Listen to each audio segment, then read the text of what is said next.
Di berbagai halaman sosial media, kita semua tentu seringkali menemukan kicauan banyak orang yang berbicara tentang ketidakberesan tata kelola pemerintahan. Soal ketidakberesan tata kelola pemerintahan ini, maka muncullah istilah negara autopilot atau negara tanpa pemimpin.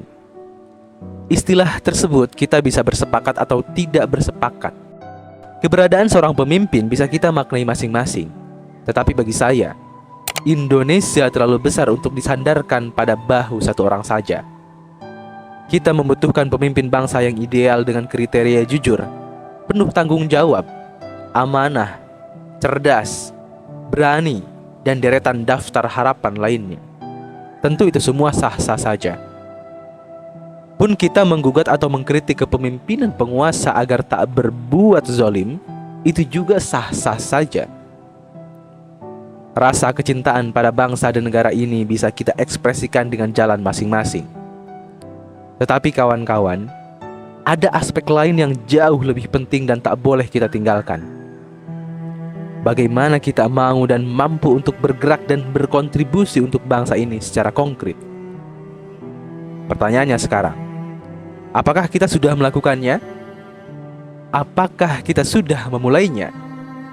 Ataukah ternyata kita semua terlalu sibuk merutuki kegelapan dan lupa menyalakan lilin harapan? Saya Lukman Hakim. Pesimisme menatap Indonesia. Rasanya ribuan kali kita mendengar orang merasa pesimis dengan bangsa Indonesia. Maka tak heran karena konsumsi dari mayoritas halaman sosial media kita mengatakan demikian. Kemiskinan, pengangguran, korupsi, kesenjangan sosial, ketidakadilan hukum, tidak meratanya pembangunan, rendahnya jaminan kesehatan, dan ribuan masalah lain yang menumpuk-numpuk. Semua ini merupakan daftar panjang yang rutin kita dengar, yang rutin kita lihat di berbagai halaman sosial media. Ini menambah berat beban hidup dan menyuramkan pandangan kita tentang masa depan berbangsa dan bernegara. Kita semua ibarat katak yang terperangkap dalam tempurung.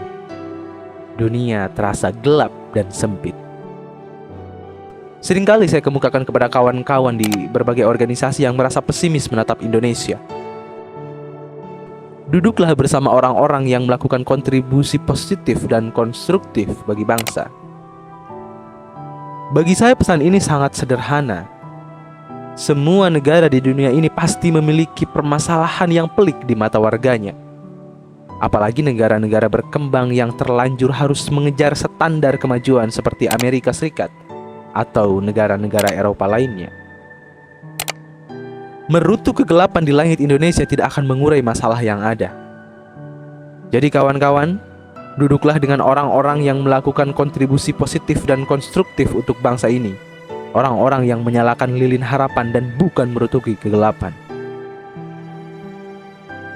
Duduk bersama orang-orang yang melakukan perubahan minimal akan memberikan kita dua manfaat. Pertama, kita akan berhenti menggerutu karena sadar dan malu. Gerutukan kita tidak mengubah apa-apa dibandingkan apa yang telah orang lain lakukan untuk memperbaiki kondisi masyarakat. Kedua, semoga setelah sadar dan malu, kita bisa bergerak membantu membereskan persoalan yang begitu banyak yang menumpuk di bangsa ini dengan aksi yang nyata. Di tempat pembuangan sampah Gunung Balong, Jakarta Selatan misalnya, ada seorang wanita muda yang enggan dipublikasikan namanya. Hidup berkecukupan namun memilih untuk mengabdikan dirinya mengajar anak-anak pemulung yang tak mampu sekolah. Ia dirikan saung dari bambu bersama warga sehingga anak-anak bisa belajar. Dulu ia mengawali tekadnya dengan mengajar dari rumah ke rumah. Padahal, ketika banjir datang, rumah-rumah kardus milik warga yang dibangun di atas tumpukan sampah itu pasti tergenang air hujan yang bercampur dengan sampah. Keadaan ini tidak pernah menyurutkan niatnya. Ia hanya berharap anak-anak ini kelak mampu menatap masa depan untuk hidup lebih baik dari nasib mereka saat ini. Ada pula Adhita Sri Praba Kusuma, lulusan Universitas Gadjah Mada, dengan predikat mahasiswa berprestasi. Tawaran dari berbagai perusahaan berdatangan. tetapi ia memilih untuk mengabdikan diri untuk membantu pengentasan kemiskinan di daerah kelahirannya, yaitu di Gunung Kidul, Yogyakarta.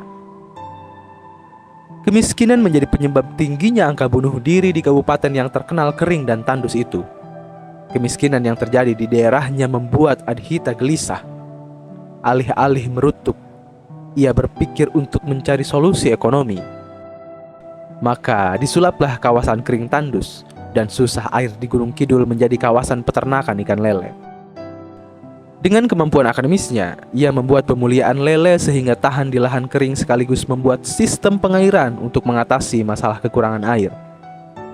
Bersama masyarakat setempat, ia menggerakkan ekonomi lokal, mendidik dan memberdayakan warga agar mandiri secara finansial. Selanjutnya di Sulawesi Tenggara, seorang bapak 3 anak, Silverius Oscar Unggul, gelisah melihat maraknya pembalakan hutan. Bersama beberapa rekannya ia terjun ke masyarakat dan memberikan pembinaan kepada warga yang kerap melakukan illegal logging. Ia melalui jalan panjang perjuangan melawan pembalakan hutan dan memang secara instan menguntungkan, namun jangka panjang menuai bencana untuk masyarakat. Bersama masyarakat ia mendirikan koperasi untuk menghimpun hasil hutan secara legal sekaligus meningkatkan nilai tambah hasil hutan. Saat yang sama, mereka juga melakukan penanaman kembali guna menjaga kelestarian hutan. Silverius berhasil selamatkan lingkungan, mengentaskan kemiskinan, sekaligus mendidik warga betapa penting alam ini untuk dijaga bersama. Masyarakat tak hanya menjadi sadar lingkungan tetapi juga mandiri secara ekonomi. Ada pula Tri Mumpuni, wanita yang telah bertahun-tahun bersama sang suami, Iskandar Budi Saroso, bergerak dari desa terpencil. Mereka membantu menyalakan listrik dengan teknologi mikrohidro. Mereka tidak mengumpat PLN yang lamban memberikan akses listrik, tetapi mereka berdua berjuang bersama warga memanfaatkan energi air untuk listrik. Dengan listrik yang menyokong kehidupan, ekonomi rakyat dapat digerakkan, anak-anak dapat belajar dengan penerangan, dan banyak manfaat lainnya yang mampu meningkatkan kesejahteraan warga. Wanita muda yang membuat senyum anak-anak di TPS Gunung Balong terus merekah. Pemuda yang menanggalkan ambisi pribadi dan memilih membangun desanya. Sosok bapak yang berjuang mengentaskan kemiskinan dan menyelamatkan lingkungan. Juga pasangan suami istri yang menyalakan listrik harapan untuk warga. Bagi saya mereka adalah sosok yang memilih jalan keberanian. Jalan keberanian untuk berbuat dan menyalakan lilin harapan. Mereka menukarkan kesenangan dan ambisi pribadi dengan kerja keras membantu sesama, kerja keras membangun bangsa. Merekalah para pemimpin-pemimpin sejati yang lahir dari kawah candra di muka kehidupan.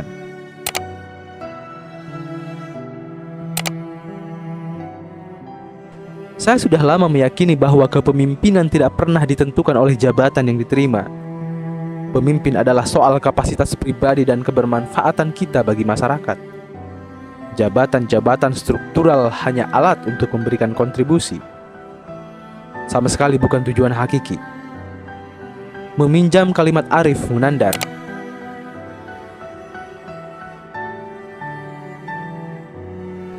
sosok yang memilih jalan keberanian, wanita di TPS Gunung Balong, Adhita Sri Prabakusuma, Silverius Oscar, dan pasangan Tri Mumpuni Iskandar Budi Saroso bukanlah kepala daerah, bukan bupati, atau mereka punya jabatan pemerintahan dengan dana berlimpah. Mereka adalah masyarakat biasa yang memiliki kapasitas pribadi luar biasa, integritas, visi, pengorbanan, dan kerja keras merekalah yang mampu membuat perubahan dalam masyarakat Indonesia. Tentu mereka tak pernah sendirian. Kapasitas kepemimpinan merekalah yang mampu membuat mereka menggerakkan orang untuk membersamai langkah perjuangan. Mereka memimpin dengan aksi nyata dan keteladanan, bukan dengan kampanye dan suap uang.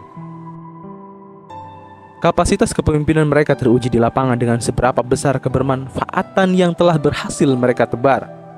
Masalah-masalah sosial berhasil mereka pecahkan. Mereka bergerak dengan berbagai latar belakang. Mereka menyelesaikan berbagai permasalahan. Mereka membuat perubahan dengan keunggulan mereka masing-masing, baik di bidang penelitian, pendidikan, teknologi, kewirausahaan, dan banyak bidang lainnya. Mereka dibesarkan oleh visi dan semangat perbaikan bangsa. Mereka memimpin dengan berbuat, dengan keteladanan, dengan integritas dan kerja keras. Dengan kian meruahnya bibit-bibit yang mau berkontribusi konstruktif bagi bangsa, rasanya kita pantas bertanya pada diri sendiri, masihkah pantas kita pesimis menatap masa depan Indonesia? Kita perlu bersyukur dengan kehadiran mereka. Ini tinggal bagaimana kita mengubah rutukan menjadi partisipasi sebagaimana mereka. Sungguh kawan-kawan, masih banyak ladang-ladang yang menunggu aksi nyata kita. Kereta terus berjalan membawa mereka yang siap dan bersedia. Kita turut bergerak bersama menyalakan lilin harapan, atau memilih untuk tinggal menjadi katak dalam tempurung yang terus merutuki kegelapan.